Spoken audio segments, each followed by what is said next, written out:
अस्सलाम वालेकुम दोस्तों अॼु तव्हांजे लाइ हिकिड़ो नायाब वाक़ियो खणी आया आहियूं। दोस्तों हीउ जेको वाक़ियो आहे असांखे ग़ुलाम हुसैन जेको चांडियो आहे उस्ताद जलाल चांडियो जेको सालो थिए उन ॿुधायो। ऐं हीउ जेको रहे थो होत ख़ान चांडियो ॻोठ में रहे थो। दोस्तों हीउ वाक़ियो तमामु भलो वाक़ियो आहे। त पाण ॿुधाए पियो चाचो जो ग़ुलाम हुसैन चांडियो त असां ॿई उस्ताद जलाल चांडियो ऐं मां जेको आहे पैदल पंधु वञूं पिया, पंहिंजे रस्ते ते वञूं पिया त असांखे परे खां ॾिठोसीं त बाबा हिकिड़ो वाणियो जेको आहे उहो क़ुर पाक खयों माना वते थो घुमंदो ऐं माण्हुनि खे इलाजु कंदो। त पोइ उस्ताद जलाल चांडियो हुनखे सॾु कयो। हुनखे चयो बाबा केरु मुड़ुसु साईं? हुन चयो दादा मां वाणियो आहियां। चए तोसां छा मसइलो आहे जो तूं क़ुर खयों थो घुमी? तूं वाणियो आहे असांजो मुस्लमाननि जो क़ुर खयों थो घुमी, छा मसइलो आहे? हुन चयो बाबा मुंहिंजी में केरु काए विया आहिनि ऐं चोरी करे विया आहिनि त मां क़ुर खणी शहर में घुमां पियो त माना हिते लोफर चोर माना इहे माण्हू सभु होटलनि ते हिते शहर में ईंदा आहिनि। मन मूंखे ॾिसी करे कंहिंखे रहम अचे ऐं मूंखे मुंहिंजी में मोटाए ॾिन। त उस्ताद जलाल चांडियो चयो त बाबा ॻाल्हि ॿुध, न मां चोर आहियां न मुंहिंजी चोरनि सां का यारी आहे ऐं न को मां हिननि सां को वास्तो आहे, मुंहिंजे चोरनि वोरनि सां दाड़िलनि सां इन्हनि सां पाथर तारनि सां वास्तो आहे। मूंखे ग़ुलाम हुसैन खे चई त बाबा ॻाल्हि ॿुध, हिन खां क़ुर वठि। ग़ुलाम हुसैन क़ुर वरितो। पोइ उस्ताद जलाल चांडियो हुनखे चयो त ॻाल्हि ॿुध, हाणे अॼु आहे सूमरु, अंगारे जे ॾींहुं जेको आहे असांजे ॻोठ में हेॾे पीड़ी लॻंदी आहे त पोइ हुते अचिजांइ त पोइ तोखे जेका भली में खपे मां उहो तोखे वठराए ॾींदुसि। दोस्तों हाणे इहो उस्ताद जलाल चांडियो जी सखावत जो वाक़ियो हो। उस्ताद जलाल चांडियो जेको तमामु सखी हो ऐं अलाह जे कलाम ऐं पाक हस्तियुनि जो वॾो एतिराम कंदो, क़दुरु कंदो, वॾी इज़त कंदो ऐं थी सघे अलाह पाक खे माना हुनजो इहो ई अमल जेको आहे उहो मक़बूल थी वञे ऐं अलाह खे पसंदि अची वञे ऐं हुनजी बख़्शिश थी वञे। दोस्तों अहिड़ो अमल कंदो हो उस्ताद जलाल चांडियो, माना क़ुर पाक सां तमामु घणी मोहबत कंदो, अहल बैत सां मोहबत कंदो। त दोस्तों उस्ताद जलाल चांडियो जेको आहे हुनखे चयो त बाबा हाणे अची वञे तूं पीड़ी ते, पोइ तोखे मां मावल वठी ॾींदुसि मैं। त उस्ताद जलाल चांडियो जेको आहे तंहिं वक़्त में जेको आहे मोरे शहर में रहंदो हो, उते घर हूंदो हो उस्ताद जलाल चांडियो जो। हाणे ॿिए ॾींहुं सुबुह जो जेको आहे हुन पंहिंजे साले जेको आहे ग़ुलाम हुसैन चांडियो खे चयो त बाबा तयारु थी हल हलूं त वाणीअ खे जेको आहे मंडी तां जेको आहे हुनखे में वठी ॾियूं। पोइ उस्ताद जलाल चांडियो ऐं जेको ग़ुलाम हुसैन चांडियो इहे ॿई गॾिजी करे मंडी ते आया। हाणे मंडी ते जीअं पहुता त वाणियो बि पहुची वियो।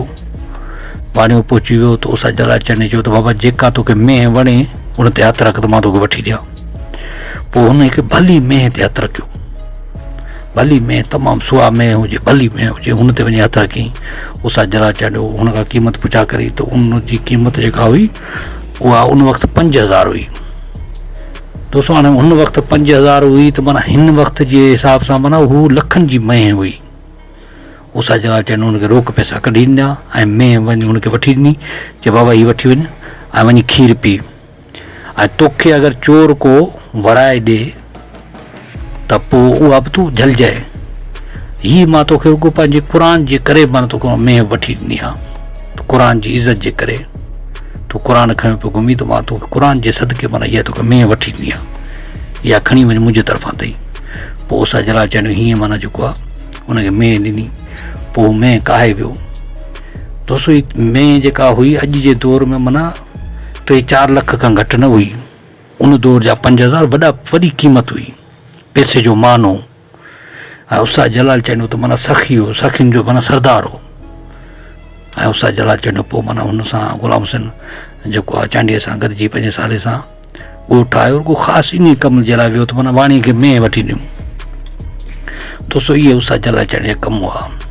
उस्ताद जलाल चांडियो जेको आहे भलाई जा कमु तमामु घणो कंदो, माना आम भलाई जा माण्हू ऐं कंहिं सां बि का नाजाइज़ी ॾिसंदो त हुन सां माना हमदर्दी कंदो ऐं हुनजी मदद कंदो, जेका हुन खां पुॼंदी मदद कंदो। ऐं अहिड़ा वाक़िया खोड़ सारा जेको आहे असांजी सिंध जी तारीख़ में माना लिखियल आहिनि, माण्हुनि जी दिलनि ते लिखियल आहिनि। त उस्ताद जलाल चांडियो जा सखावत जा वाक़िया माना कहिड़ा कहिड़ा वाक़िया हुआ। उस्ताद जलाल चांडियो सखी मुड़ुसु हो दोस्तों, तमामु घणो सखी मुड़ुसु हो। ऐं हीउ वाक़ियो उस्ताद जलाल चांडनी जी ज़िंदगी जो माना तमामु अहम तरीन वाक़ियो आहे।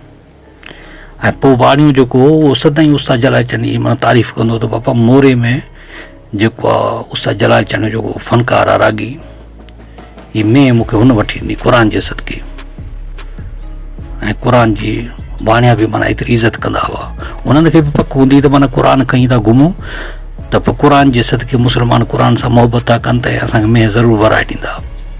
ऐं अलाह पाक माना ईअं ई कयो, उस्ताद जलाल चांडनी खे माना हिकिड़ो मसीहो करे मोकिलियो ऐं हुनजी में वापसि हुन ग़रीब खे माना उस्ताद जलाल चांडनी जे ज़रिए हिकिड़ी ॿी में मिली वई, भली में मिली वई। ऐं हू तमामु ख़ुशि थी पंहिंजे घरनि वारनि ॾांहुं मोटियो ऐं पंहिंजी खीर बीर पीताईं ऐं पंहिंजी ज़िंदगी गुज़ारण लॻो, भली ज़िंदगी गुज़ारण लॻो।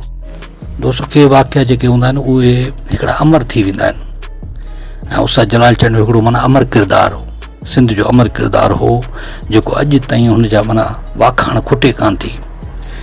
किसे कहाणी वाक्यनि में माना उस्ताद जलाल चांडनी जा वाक़िया साम्हूं अचनि था, सखावत जा वाक़िया अचनि था ऐं हमदर्दियुनि जा वाक़िया अचनि था। छो जो उस्ताद जलाल चांडनी जेको आम माण्हुनि सां जेके हेठि दर्जे जा माण्हू हुआ उन्हनि सां घुमंदो हो, वीचार कंदो हो, मुआशिरत हूंदी, माना उहो मुआशिरे में आम माण्हुनि सां ग़रीब सां जी संगत हूंदी, सभिनी सां उनजी भली उथवे हूंदी, अमीर सां अमीर जे हिसाब सां, ग़रीब जे हिसाब सां। ऐं वॾो महिमान नवाज़ हो, हुन वटि को महिमान ईंदो त पहिरियां हुनखे खाराईंदो पोइ पाण खाईंदो ऐं वॾो ख़ुशि थींदो जॾहिं हुनजी उताक ते महिमान को ईंदो लड़ी ईंदो त वॾो ख़ुशि थींदो ऐं हुनजो हां ठरंदो ऐं वॾी महिमान नवाज़ी में ख़ुशि थींदो। अॼु बि हुनजा जेके औलाद आहे, पुट आहिनि, कलंदर बख़्श जलाल आहे, दिलबर जलाल आहे ऐं हुनजा जेके पोट आहिनि उहे ख़िदमतूं कनि पिया। जेके महिमान अचनि था उताक ते उस्ताद जलाल चांडनी जी माना आश इश्क में मदा जेके उस्ताद जलाल चांडनी जा पोइ हुनजी वॾी ख़िदमत कंदा। दोस्तो अॼु बि हले पई, हुनजो मोहबत जो किस्सो हले पियो, दोस्तो सखावत जो किस्सो हले पियो। दोस्तो मां सम्झां थो हीअ वीडियो तव्हांखे तमामु घणो पसंदि आयो हूंदो। जे पसंदि आयो हुजे त असांजी वीडियो खे लाइक कयो, कमेंट कयो, दोस्तनि खे शेयर कयो ऐं असांजे चैनल खे सब्सक्राइब ज़रूरु कयो। अल्लाह हाफ़िज़ दोस्तो।